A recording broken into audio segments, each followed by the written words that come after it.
To make our batter, we're gonna start by adding all-purpose flour to our bowl, rice flour, baking powder, sugar, and we're gonna give it a loving mix. And we're gonna be using some mineral water. Once you add your mineral water, you can start mixing and make sure everything is fully combined. I start with a little bit of mineral water and then I add a little bit more. Now, all you wanna do is make sure to set this to the side, and you wanna allow it to set for a good 15 to 20 minutes if you're rushing, but if you can set it in your refrigerator for an hour, even better. Today, we're using cod. I've already placed my pieces on a paper towel so that it can absorb as much moisture as possible. To coat your fish, you're gonna need all-purpose flour, oregano, salt, and pepper. And just give that a loving mix.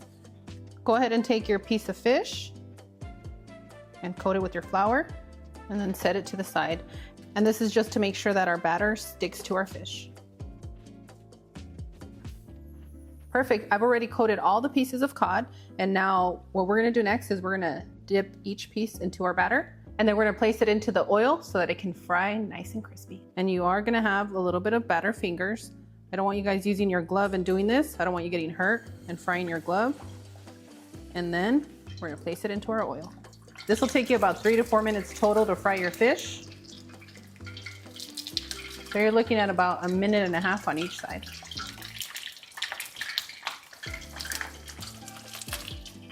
Beautiful. Look at that. Drip, drip. And set it to the side.